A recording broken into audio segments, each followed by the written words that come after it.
Hello, guys.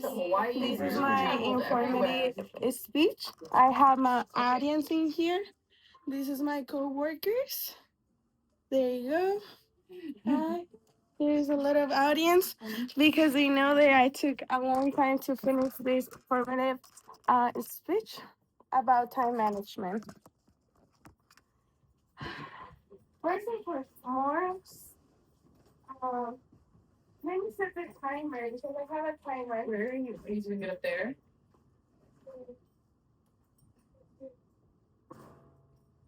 Stop.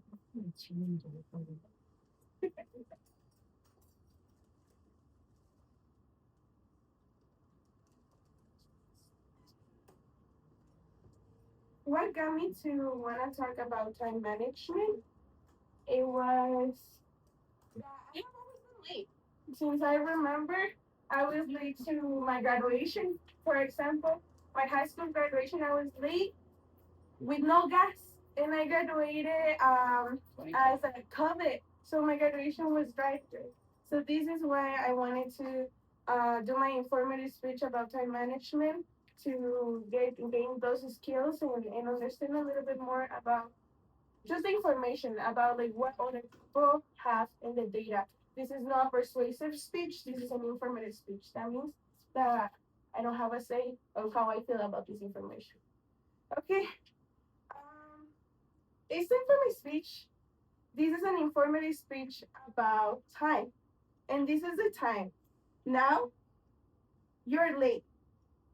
Are you running around trying to chase to control time, to wait for the perfect time to show up, to be present, to have it all, to the rest, to understand that time is everything. And then I think to myself, should I keep arriving late? Like, the reality is that that's not what I want to create. I don't want to continue showing up late. I don't want to continue doing that. I want to be present. So let's let's hurry up because we only have 5 minutes and we have to use time wisely. The first thing that got me into the information was this author. The author is Oliver Burkeman. The book is called 4,000 Weeks. The book was published August 10, 2021, so it was around pandemic. And basically, this book talks about how the technology made everything accessible after the pandemic. And then the all the things that we are trying to manage and that we do, we end up having more things to manage at the end. And we wanna continue creating that, but also let's have everything, all the information, because it seems like everyone wants to control time in some sort of way, and it's sometimes it's not possible. We have 24 hours, 7 days per week, 60 seconds per 1 minute, 60 minutes per 1 hour. And we can even manage weeks, uh, the weeks on the year. For example, if we do the math, let's say that we live a lifespan of 77 years, and we say that each year has 52 weeks, and we multiply that, that's 40,004 weeks. No, 4,004 weeks. That means that the that's usually the lifespan that a human lives. The author based the title on this, and basically the statement that he said is life is finite and limited. Encourage people to focus on what truly matters, rather than trying to control time. Basically, that was his last statement. Then I went to do more research. I found a Harvard University article that help students survive the the life as a student. That's the best way to put it. And the article started saying, you might be stressed, but here are some tips that will help you accomplish college successfully. This article was published on October 14, 2022.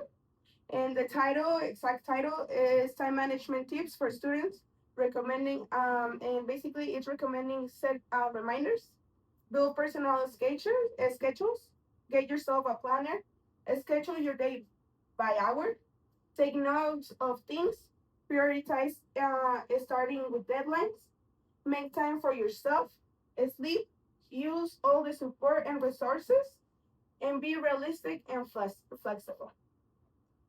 After that article of Harvard, I encountered productivity.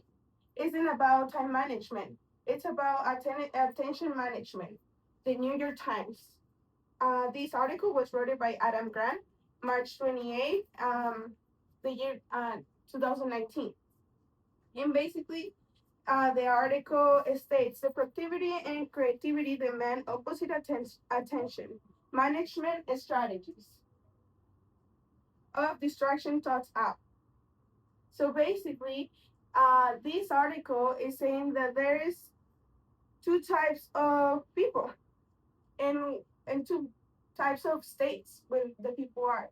When you are in the creative state, it's way hard to concentrate because your thoughts are getting processed. They're going out, in and out. So he suggests an alternative. There's attention management. So basically, it's be thoughtful about the timing of those distractions. And he goes more in depth about social media, how we get distracted on TikTok, and be mindful that we do need those breaks.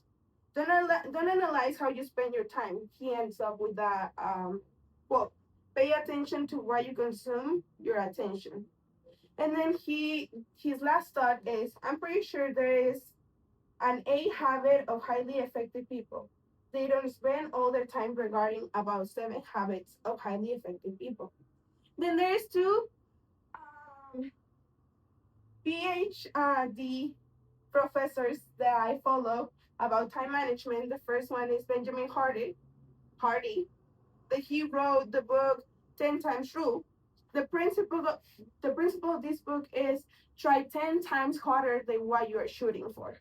So then you are accomplish more than what you want, and then you keep on task. And then Timothy Fisil, he also has a PhD.